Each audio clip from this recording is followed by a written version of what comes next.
Good afternoon, everyone, and good morning on the West Coast. Afternoon here, and I think over in St. Andrews, Scotland, they're just finishing up the first round of play. They've been playing over there since probably 2:30 in the morning, or 2 in the morning here, or 1:30 in the morning here on the East Coast. As you know, Europe is a little bit ahead of us. So I was watching Tiger Woods and. Looked like he had a tough first few holes, but he was coming back, so I was cheering for Tiger. We've got a great show for you. We've got a man who we've had on in the past. He's kind of our Raider expert because he's a coach. He's coached American football. He's been following American football. It's his passion, and I just love talking with him about college football, professional football, any type of American football. He's amazing. I'm going to bring him on right now. And this portion of On the Dot is brought to you by the Players NIL. Check it out. I'll flash the little link below. It's a great organization, a great company to help student athletes today get on the right track with their life and prepare them for life after the game. And it's not just for student athletes. It could be for someone that was a great athlete and for whatever reason didn't understand what was going on in the marketplace, because there's a huge transformation. And I think Coach Oyaski is going to talk about that right now. So let me bring him on. Coach O, Hey, we're back on the dot. How are you, brother? good, buddy. How about you? Good afternoon, people. Good afternoon. It looks like a beautiful day in Cleveland, Ohio. It is. We've been blessed pretty much the last couple weeks. We've had some scorching days, but today is nice, about 80 degrees, light breeze, blue sky. Can't ask for anything more.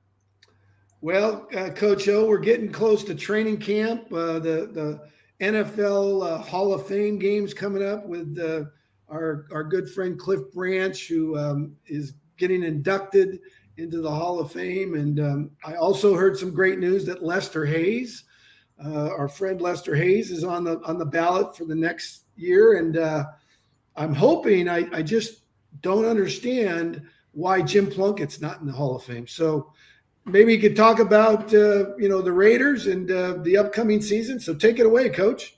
This year is going to be very interesting for the Raider Nation.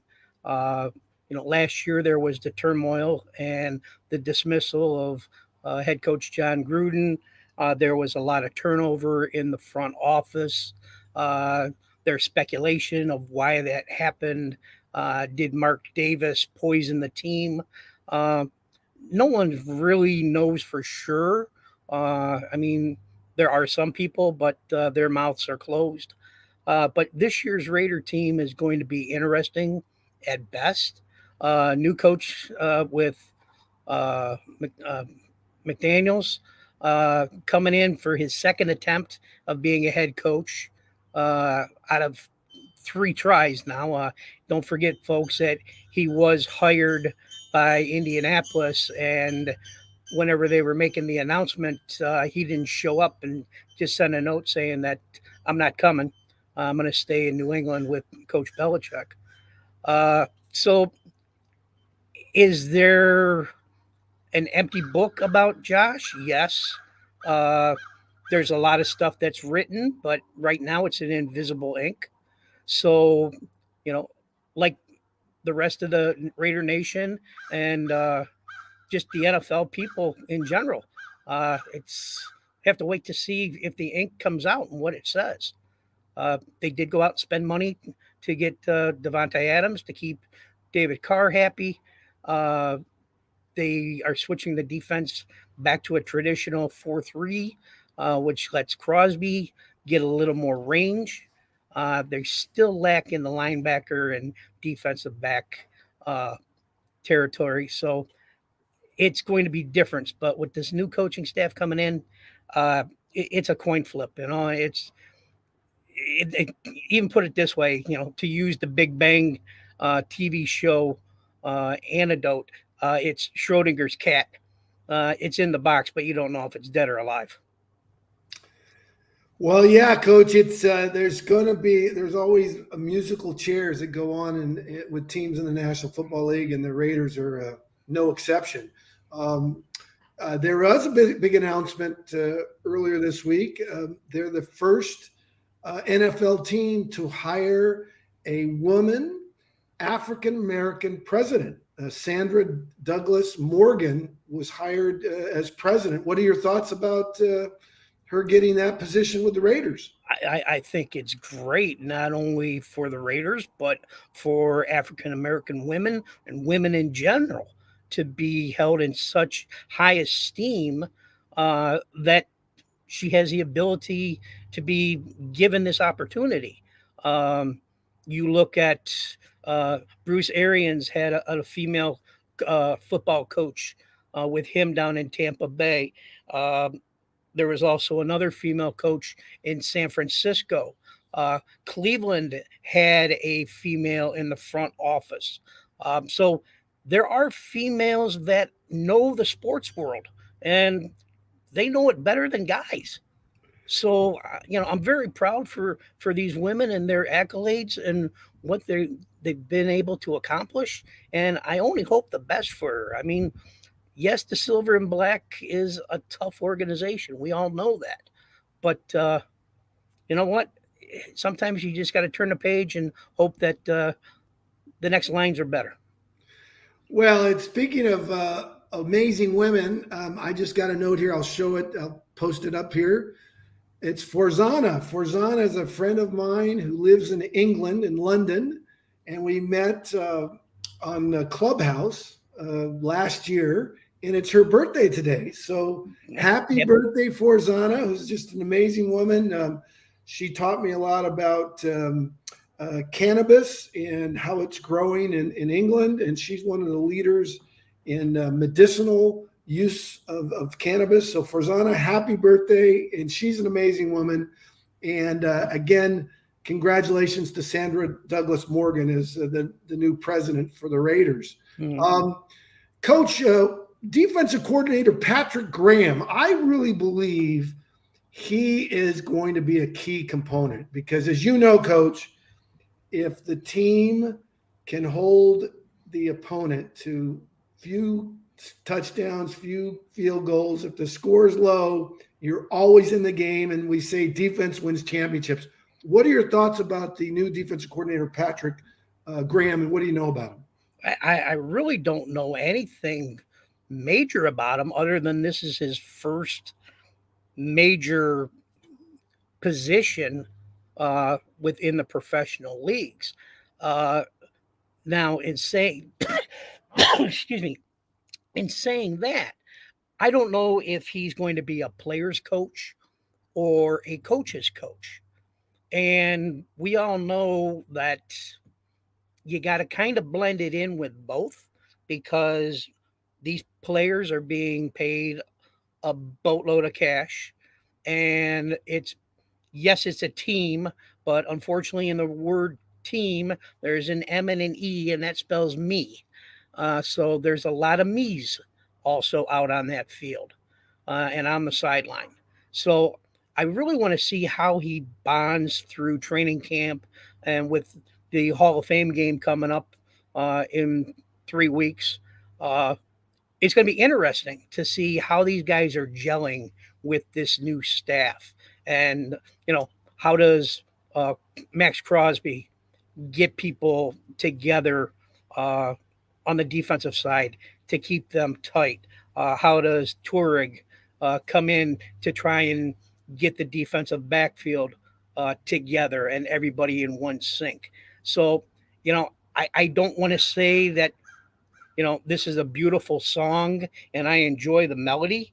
But right now, I think it's still in the can and it's being shopped around to find out how it's gonna sound and who's gonna buy it. Right. Well, that's exciting. I mean, it's exciting to know that we really don't know until the season begins, and we're all hoping that the Raiders can get back to the Super Bowl. It's been, gosh, how many years now? Over 20 years. Yeah. Yep. Yep. And that was when John Gruden, who had left the year before, he won his first and only Super Bowl as the coach for the Tampa Bay Buccaneers. He was the first head coach ever to be traded Right. in any professional sport. Now he's a Coach Gruden. He's in a lawsuit. Isn't there a lawsuit, big lawsuit going on? Yeah, he's still. The Raiders actually tried to get this suit quashed, but the court system said Gruden's got a case that a judge and a jury can hear.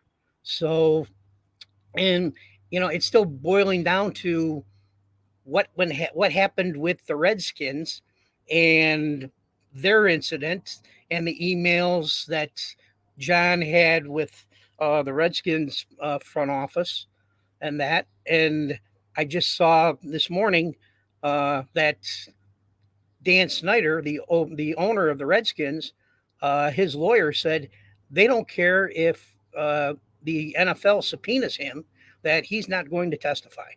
So he's going to defy a subpoena.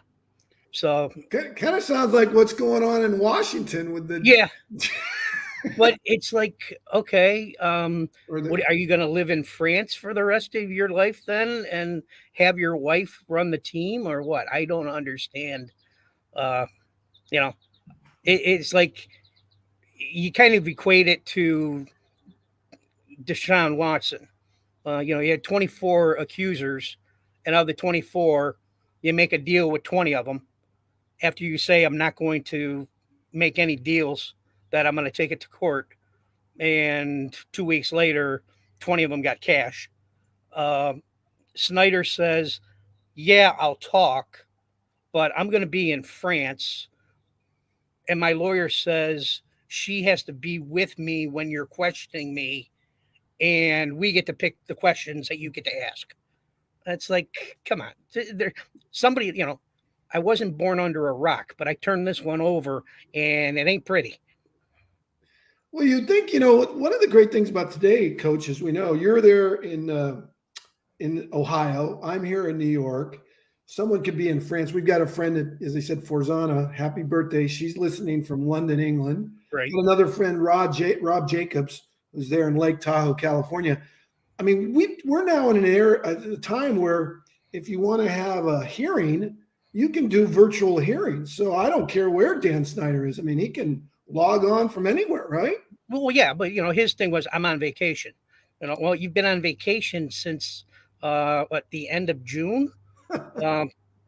Training camp started. You're an owner of a team. Well, you're an owner in general because you shelled out the money, but the team is in your wife's name. So, it is what it is. It's crazy. It's just freaking crazy. Well, and that's something you would think that, if you're the owner of an NFL team, one of the things I'm sure there's a correlation. If you can stay out of the gossip pages, too many, stories about, unfortunate incidents, the less you're in the gossip section, the more you're probably able to focus on the game, winning games. So I those teams that can tell the players, hey, we don't want to be on the front page. We want to be working on our game, having fun. The community knows that we're active in the community, giving back. But all the distractions, and obviously the Raiders last year, there was a lot of distractions, and I think that's one of the reasons Sandra Douglas Morgan has come in. Hopefully that will kind of send a message to the players. So this is a good segue because you mentioned Deshaun Watson, and you're right there in Cleveland Brown country. I mean, this is a team, both the Browns and the Bengals, and I said this last year, the great state of Ohio, where Canton, Ohio is the home of the NFL Hall of Fame. The great state of Ohio has never won a Super Bowl. So you've got the Browns and the Bengals, and the Bengals are getting close. And the Browns, I don't know. So what are your thoughts on? Let's talk about the Browns and maybe the Bengals. Well, let's go with the team that has the better shot. That's the Bengals. Joe Burrow, Jamar Chase, Tyler Boyd. you know, and Joe Mixon. Now Joe Mixon's in his final year of his contract, so he's looking for a big payday right now this upcoming season. He does get dinged up and that, so he is a liability for an injury, but you're looking at a good threat all the way. Um, they just picked up uh, Hunter Renfro, I believe, as their tight end this year because they let CJ Huzmana walk away. So, you know, Burrow has the pieces. Finally, let's put it this way. Finally, the Bengals organization is starting to build a strong team.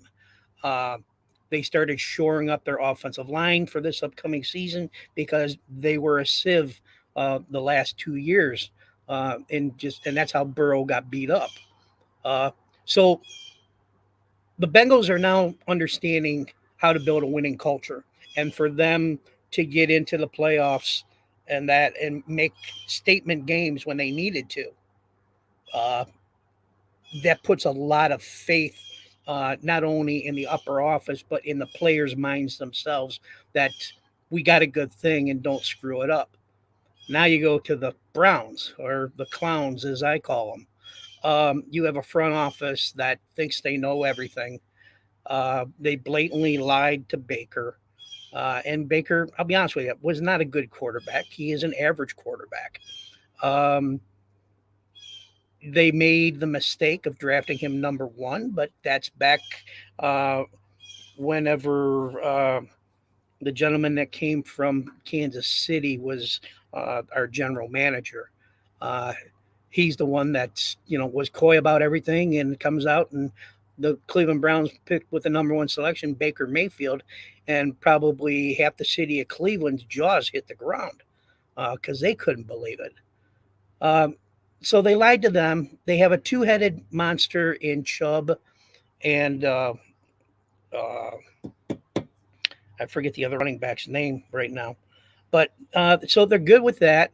They just gave Njoku a big contract, and I don't understand why because he doesn't. He uh, they believe he fits the system and the scheme, but I haven't seen it happen with Stefanski and how they're going to incorporate him.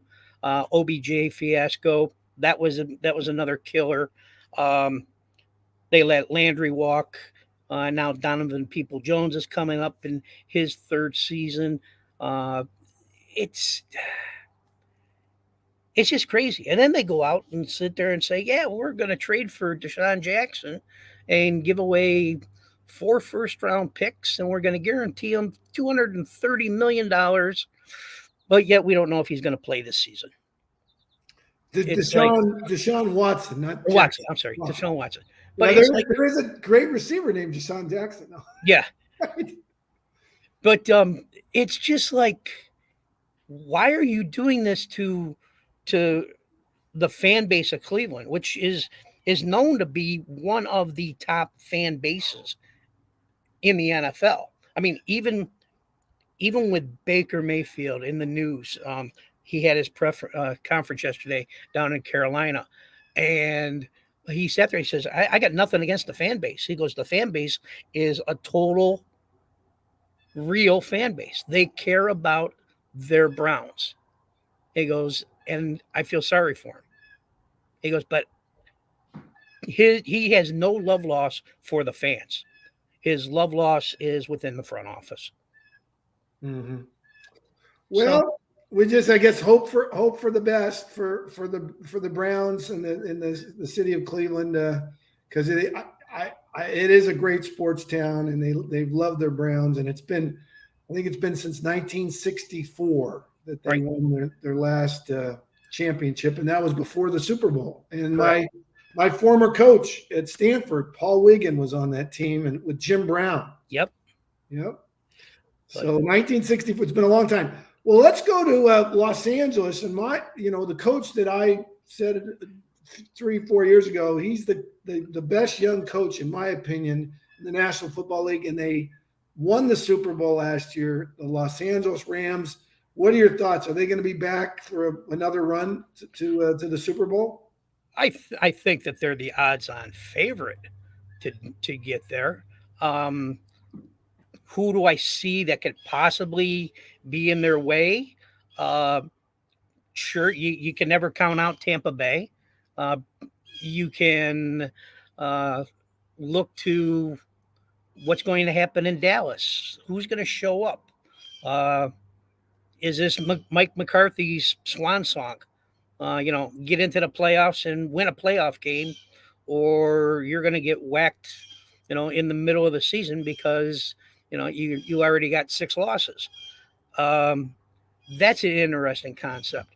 What's going to happen uh, with Seattle? I still think the Seahawks are a good team. Do they have a quarterback for them? No, not right now. Drew Lock is not a good quarterback. But you know, someone's going to come alive, and someone unexpectedly gets dumped whenever the Turk comes around at the end of training camp, and someone's going to be out there. And could they be a fit with Pete Carroll and the weapons up there? Yeah. So I really think it's going to be the Rams, and then do Tampa Bay, and then Seattle are my top 3 in the NFC right now. I'm not hearing you, bud. Yeah, There you go. Yeah, there we go. And then the AFC, obviously, we want the Raiders to be right there. Buffalo is Buffalo going to be back? Buffalo is the number 1. Number 2, I don't think it is Kansas City. I'll be honest with you. I think it's going to be sneaky San Diego. Yeah, the Chargers. I do like what they have to offer. I think they are the number 2.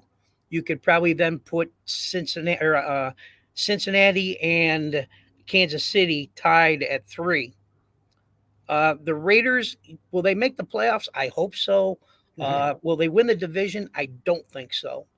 But they'll still have, I think they'll still get minimum 10 wins, maybe 11.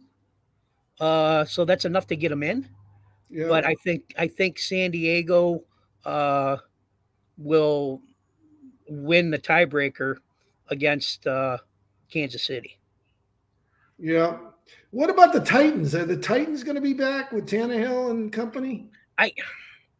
You got the workhorse in Derrick Henry. Right. I mean, that's Thor in the backfield, and that. But Tannehill, how long can he go? Is he really mobile? No. Can he throw the ball? Yes. Does he have good receivers? They're above average because they traded A.J. Brown. So that's a question mark for Coach Vrabel. Hey, Coach, one final question, and you get the last word, obviously, on the dot. There's a lot of teams out there that we haven't mentioned. Who's a team that we haven't mentioned that if they were to stay healthy, and that's the other thing, so many teams, that injury here, a quarterback goes down, a key linebacker, running back, whatever, certain key players, if they get hurt, it can affect, obviously the team. Who's a team out there, if they were to stay healthy and come together, could surprise people? Is there any team out there that you like? And again, you get the last word, Coach. So I'm gonna sign off. Thanks, everybody. Have a great weekend. A terrific Thursday. And again, pulling for Tiger Woods to make the cut in St. Andrews. So go ahead, Coach. Take it away. Right. I'm thinking in the AFC, I'm going to go with the New York Jets. I think they could be very much a sleeper, and they're not on everybody's radar. The addition of Bryce Hall in the backfield, they got some very good wide receivers. Their quarterback is now in his 2nd season. I just think that they're buying into the program now. So I really think in the AFC, the Jets are the sleeper. In the NFC, I'm going to go a 1 and a 1A. My 1 is going to be the Arizona Cardinals. Uh, I don't know what Cliff's got going. I know that there's the riff with Kyle Murray, but damn, there's a lot of weapons on the Cardinals, and their defense isn't that bad either. Uh, Now, the other team that's could be the sleeper, that's the 1A. I gotta go with Pete Carroll in Seattle. I mean, Sneaky Pete finds a way, and I don't understand it. Other than he's got the Al Davis mentality of just win, baby, uh, and winning can be ugly, but as long as it's a W, it works. So those are my teams that I'm thinking that I like to see as sleepers. And then finally, as Mike said, on when we do this on the dot, that I get the last word. And all I want to say is to everyone, you know, we've gotten through some hard times. They have been looking better. We're still on that little roller coaster going up and down, but the sun's always coming up in the morning. You wake up, you get out of bed, you're standing on 2 feet. And with myself being a transplant recipient going on 10 years, uh, anytime I'm vertical, it's a good day. And all I can say is I wish good days for everyone here that associates with Mike and On the Dot and our podcast. I look forward to coming on and speaking with Mike and with you people. Please give us feedback. Tell us what you want us to talk about. Uh, Mike and I are pretty good on trying to figure things out, but it's all without you guys, we're nothing. So I just want to say thank you, folks. Mike, love you. I'll see you in a couple of weeks for the Pro Bowl or the Pro Football Hall of Fame. And we got to get ready to talk about the Raider reunion up in Vegas. So have a good one, folks.